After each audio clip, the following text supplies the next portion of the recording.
Merhaba, Papatya Örgü Dünyası YouTube kanalıma hoş geldiniz. Bugün sizlerle beraber bu gördüğünüz muhteşem güzellikteki bebek battaniyesini çalışacağız arkadaşlar. Gerçekten yapımı çok kolay, çabuk ilerleyebileceğiniz. Ben 3 günde ördüm. Ben biraz böyle aceleciyim. Hemen bir şeye başladım mı onun hemen bitmesi lazım. Ben bir günde bile örürüm dedim. Ama maalesef bir günde öremedim. 3 gün sürdü ama sizler bir haftada örebilirsiniz diye düşünüyorum. Ara ara elinize alırsanız. Hemen ipimden bahsetmek istiyorum. Arkadaşlar BİM ipi kullandım. BİM'den çok hoşuma gitmişti rengi. Ve içindeki şu renk tonları da çok hoşuma gitmişti. Bundan 2 paket aldım. Üçlü paketlerdeydi. Gayet de uygundu fiyatı. 2 paket aldım. Yani 6 tane almıştım. 4 tane kullandım. Hemen ebatlarını vermek istiyorum ne kadar ördüm diye. Arkadaşlar kenar haricinde 75'e 75 santim ördüm. Yeni doğan için idealdir. Kenarları ile beraber 80 santim 80'e 80 santim oldu arkadaşlar. Sizler 80'e 80 90'a 90 en büyük bebek battaniyesi 120'ye 120 diye biliyorum. Bu şekillerde yapabilirsiniz. Kullandığım tığ numarası ise 3 milimlik tığ kullandım. Yünün arkasında 4 milimlik tığ diyor ama 4 milimlik tığ benim elime çok büyük geliyor. Denedim 4 numarayla denedim ama çok hoşuma gitmedi. O yüzden her zaman söylediğim gibi elinize yatkın tığ tercih edin. Ben şu anda 3 milimlik kullandım ama siz elinize aldığında daha sıkı daha bol olabilir. O yüzden elinize yatkın bir tığ ile yaparsanız çok güzel ortaya çıkacaktır model. Şöyle iyice göstermek istiyorum modeli. Evet. Gördüğünüz gibi gerçekten çok şık. Evet. İsterseniz bu güzel modelin yapımına geçelim. Geçmeden önce minik hatırlatmamı yapmak istiyorum arkadaşlar. Biliyorsunuz ki videoların devamlılığı için beğeniler çok önemli. Yorumlar, beğeniler ve tabii ki sizin aboneliğiniz. Arkadaşlar videoların devamlılığı için beğen tuşuna basmayı lütfen unutmayın. Abone değilseniz ücretsiz bir şekilde abone ol butonuna tıklayarak abone olabilirsiniz ücretsiz bir şekilde diyorum ve hemen bu güzelliğin yapımına geçiyorum. Evet arkadaşlar yine bebe ipi kullanacağım. Farklı bir markanın bebe ipini kullanacağım. Yine kullandığım tığ 3 milimlik bir tığ ve zincirle başlayacağım. Size zincir sayısı vermiyorum. Çünkü zincir üzerine çalışacağımız için arta kalan zincirleri kesebiliriz. Ben de saymadan zincir çekip istediğim boya gelene kadar devam edeceğim. Evet arkadaşlar ben yeterli uzunlukta zincirimi çektim. Size göstermem için bu uzunluk yeter benim için. Evet en son zincirden sonra şöyle hemen önümdeki zincire batıyorum. Şu tam önümdeki boş zincire battım. Bir sık iğne yaptım. Burada hiç zincir çekmeden tığın başını doladım. Hemen yanındaki zincire batıyorum. Bir tane ikili trabzan yapıyorum. Bu kurulum sıramız. Arada bir zincirim var. Tığın başını doluyorum. Bir tane zincir atlayıp ikinciye batıyorum.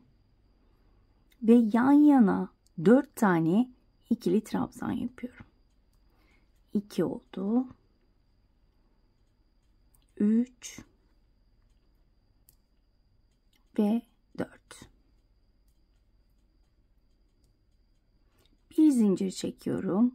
Tığın başını doladım. Bir zincir atladım. İkinci zincirden başlayarak 4 tane ikili trabzan yan yana. Bu şekilde sıra sonuna kadar devam edeceğiz. Bir zincir 4 tane ikili trabzan, bir zincir 4 tane ikili trabzan diye istediğiniz uzunluğa gelene kadar devam edeceğiz. Arada bir zincir var.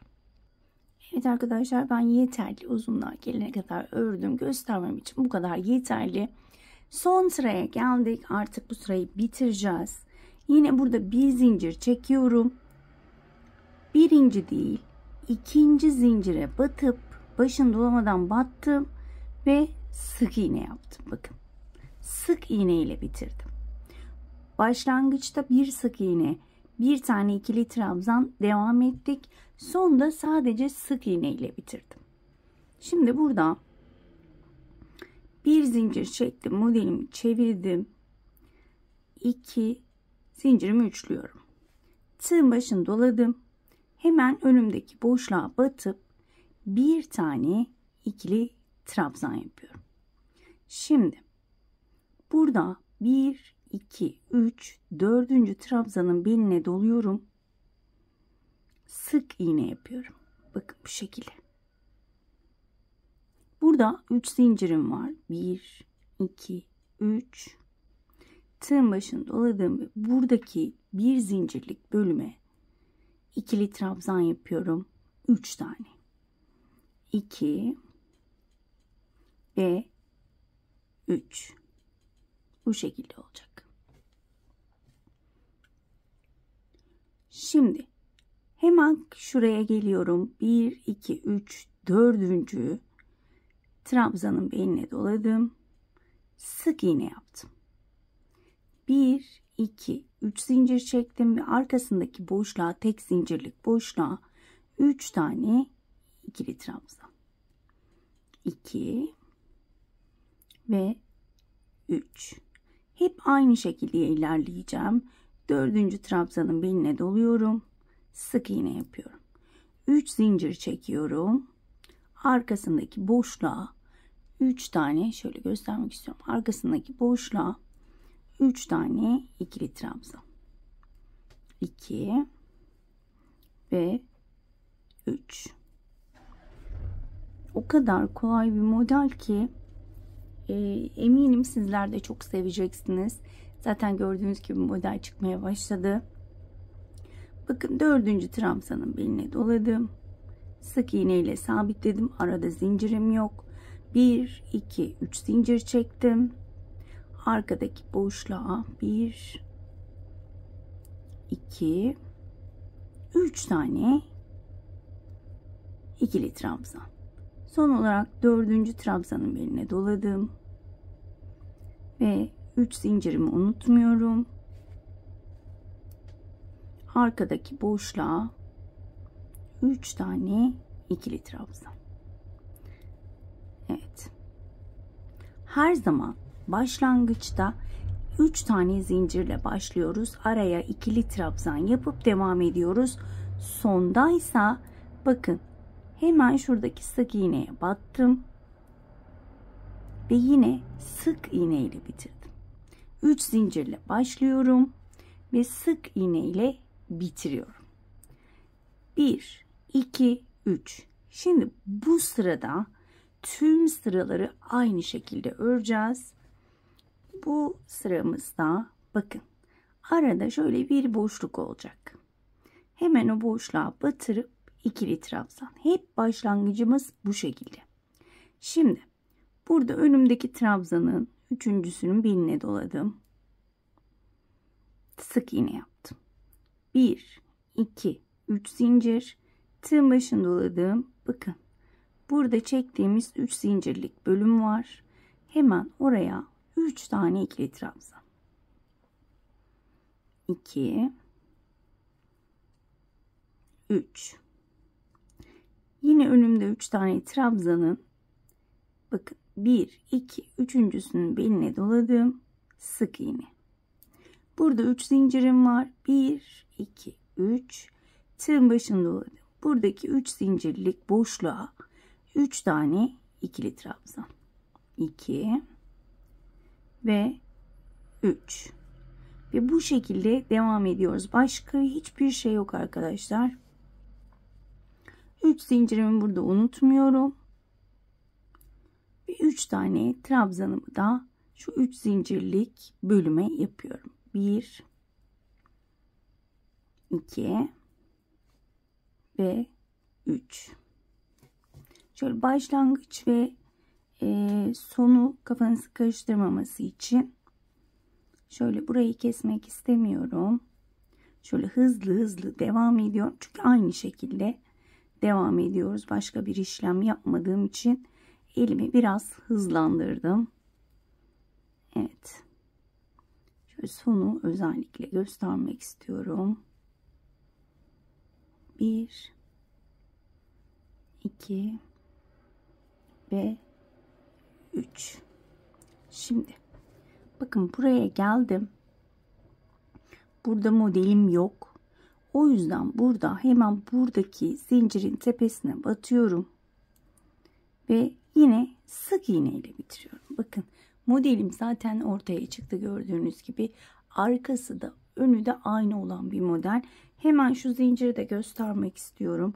Bakın çok dibinden olmayacak şekilde zincirimi kesiyorum. Şöyle elinizle dibe kadar açabilirsiniz bunu. Çok da dibine gelmesin. Evet. Çözmeyelim. Daha sonra da bunu saklayacağım. Şimdi bir sıra daha göstermek istiyorum. 1, 2, 3 zincir çektim. Ve yine aynı şekilde başlıyorum. Tığın başını doladım. Hemen boşluğun içine battım. İkili trabzan yaptım. 1, 2, üçüncünün beline doladım. Trabzanın sık iğne yaptım. 1, 2, 3 zincir. Hemen buradaki boşluğun içine 3 tane ikili trabzan. Artık bu şekilde sıra sonuna kadar devam edeceğiz. Başka hiçbir işlemimiz yok. Bakın şöyle açarak göstermek istiyorum. 1, 2, üçüncünün beline doladım ve sık iğne yaptım. Evet. Burada yine aynı şekilde devam ediyorum. Şöyle bir tane daha göstermek istiyorum. Bakın hemen arkada zaten çektiğimiz 3 zincirlik bölüm görünüyor. 3 tane ikili trabzanımı yaptım ve hemen buradaki bakın 1 2 üçüncünün beline doladım ve sık iğne yaptım. Bu şekilde sıra sonuna kadar devam edip hemen dönüyorum. Evet, sıramın sonuna geldim. Yine bakın burada göstermek istiyorum. Şöyle bakın. Burada trabzan tepem var. Hemen oraya battım ve sık iğne ile kapattım. Yani son modeli yapıyorum. Bakın bu son modeli bir yere bağlayamayacağım için hemen son trabzanın tepesine batıyorum başını dolamadan. Sık iğne ile kapatıyorum ve her bir sırayı gördüğünüz şu sıradan ibaret, hep aynı şekilde ilerliyor. Şimdi sırayı bitirdiniz. Bebek battaniyesini bitirdiniz. Ve buranın bu şekilde kalmaması lazım. Buranın bu şekilde kalmaması için de kendimce şöyle bir yol buldum. Bu modelden çok video var, karşıma çıktı. Ama şu son kapanış bölümünü gösterilmemiş. Eğer bebek battaniyelerinde bu şekilde bırakırsak buralara yaptığımız trabzanlar çok muntazam durmayacak. O yüzden bayağı uzun bir düşündüm. Dedim ne yapabiliriz acaba diye. Hemen ben de şöyle bir yöntem buldum. 3 trabzan 3 zincir tığın başını doladım. Bakın yine araya ikili trabzan yaparak başladım. Şimdi şöyle dolamıyorum da şu boşluklara batarak başını dolayarak 4 tane ikili trabzan yapıyorum. 2 3 ve 4. Arada hiç zincirim yok. Hemen karşı tarafa bakın. Boşluğa geçiyorum. 3 zincirlik boşluğa 4 tane ikili trabzan. Battaniyemizin etrafı daha muntazam olsun diye. Bakın ilk başlangıcımız 4 tane trabzandı. Sonda 4 tane trabzan olacak. Arada zincir çekmiyorum bu sefer. İlk sıramızda zincir vardı. Burada zincirim yok. Ve 4 tane ikili trabzan yapıyorum. Sıra sonuna kadar. Bakın böyle sıramın sonuna geldim. Yine burada bakın 4 tane ikili trabzanımı yaptım. Hemen karşıdaki trabzan tepesine battım. Sık iğne ile kapattım. Gördüğünüz gibi bu şekilde bitirmiş olduk başlangıç ve bitiş. Evet, hemen diğer battaniyemi şöyle karşıya koymuştum. Onu getirmek istiyorum ve kamerayı birazcık uzaklaştıracağım. Evet. Size gösterdiğim şekilde ben bu battaniyeyi ördüm. Şöyle neredeyiz? Hemen bakıyorum. Tam olarak buradayım. Evet. Bakın bu şekilde dörtlü dörtlü ördüm. Ve burada artık çerçevemizi yapacağız.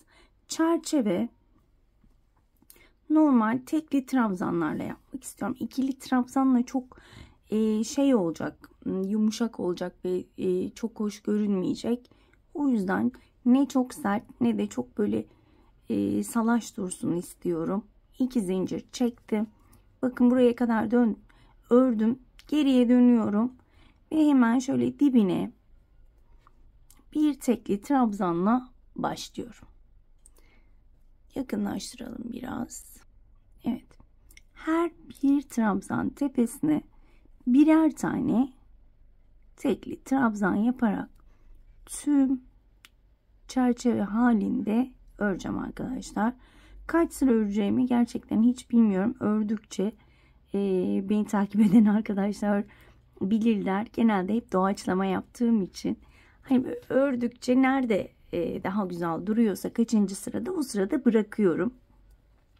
O yüzden böyle tam örüş sırasında işte şu sıra şu kadar sıra yapacağım diyemiyorum. Çünkü bilmediğim için ben ördükçe evet diyorum, bu kadar yeterli ve size de diyorum ki evet ben bu kadar ördüm ve gerçekten güzel durdu diyorum.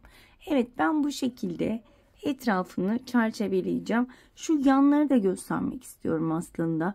Bakın şurada trabzanlarımız var.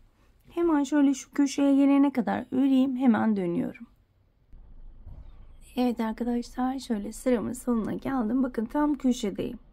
Burada aynı noktaya 2 kez battım. İkinci trabzanımı yaptım. Araya 2 zincir çekiyorum. Aynı noktaya 2 tane daha tekli trabzan yaptım. Bakın buraya bir köşe oluşturmuş oldum. Ve hemen buradan devam ediyorum. Bakın burada enine trabzanlarım olduğu için burayı ayarlamak nasıl yapabiliriz derseniz, bakın zincirlere batıyorum. Şöyle hemen önümdeki zincire battım ve tekli trabzan. Şu araları ayarlamak önemli. Ne çok böyle sıkı olacak şekilde ne de çok gevşek olacak şekilde ayarlamamız gerekiyor. Herhangi önümüzde, yani ben illa şuraya batalım demiyorum. Herhangi bir, bakın, zincirlere batabiliriz. Bakın şöyle devam ediyorum. Tüm etrafını bu şekilde çerçeveleyeceğim. Köşelerimizi unutmayalım. Köşelerimizi muhakkak şu şekilde devam edelim. 2 tane trabzan, 2 zincir, 2 trabzan aynı bölgeye. Bu şekilde arkadaşlar ben birkaç sıra örüp hemen dönüyorum.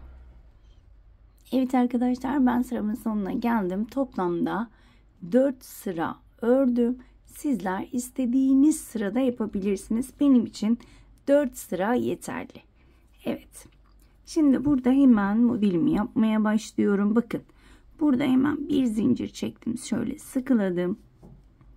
Tığın başında oluyorum ve buradan sayıyorum. 1, 2, 3, 4. trabzan tepesine toplamda 4 tane ikili trabzan yapıyorum.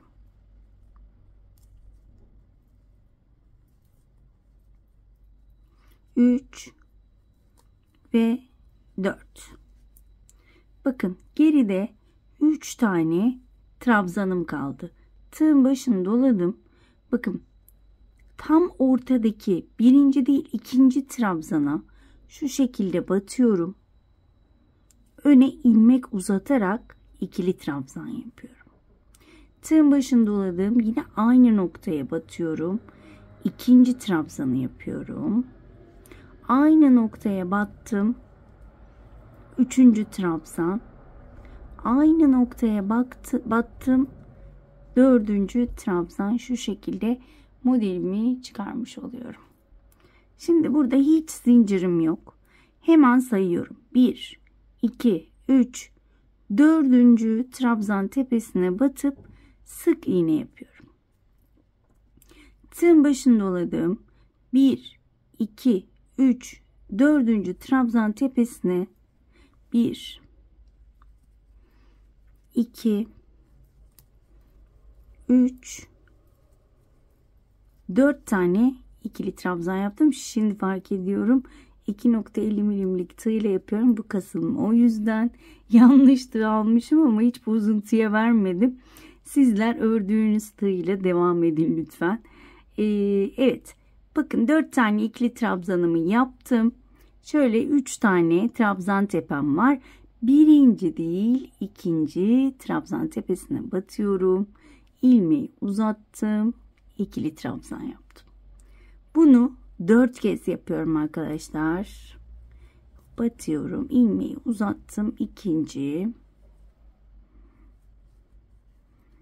üçüncü, aynı yere batıyorum. Dördüncü. İkinci modelimde yapmış olduğum, gördüğünüz gibi gerçekten çok şık oluyor. Evet. 1, 2, 3, dördüncüye battım. Şu şekilde sık iğne ile sabitledim. Tığ başını doluyorum. Yine saymaya başlıyorum. 1, 2, 3, 4. Dördüncüde yine aynı işlemi yapıyorum. 2, aynı yere. Üçüncü ikili trabzan. Aynı yere dördüncü ikili trabzanımı yaptım. Tığın başını doladım. Bakın 3 tane. 1, 2, 3. Birinci değil, ikinciye şu şekilde batıyorum. Arkadan ilmek uzatıyorum. Ve ikili trabzan yapıyorum. Tığ başını doladım. Aynı noktaya ikinci, aynı noktaya üçüncü, aynı noktaya dördüncü. Eminim ki anlaşıldı. Şöyle tekrar göstermek istiyorum. Bakın çok şık oldu. 1, 2, 3, dördüncüye sabitledim. Bu şekilde tüm etrafını bu şekilde tamamlıyoruz arkadaşlar. Eminim ki anlaşıldı.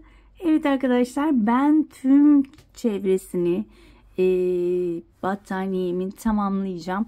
Birazcık karşıdan buhar tutacağım ve daha sonra kapanış için burada olacağım. Evet arkadaşlar, ben kenar bölümlerimi bitirdim. Gerçekten ortaya çok şık bir bebek battaniyesi çıktı. Ben gerçekten severek ördüm. Umarım sizler de severek örüp ister kullanır, isterseniz de hediye edebilirsiniz. Evet arkadaşlar, bugünlük de bir videonun sonuna geldik. Lütfen buraya kadar izlediyseniz beğen tuşuna basmayı unutmayın. Biliyorsunuz ki videoların devamlılığı için beğeni çok önemli. Evet arkadaşlar, bir dahaki videolarda görüşmek dileğiyle. Kendinize çok iyi bakın. Hoşça kalın.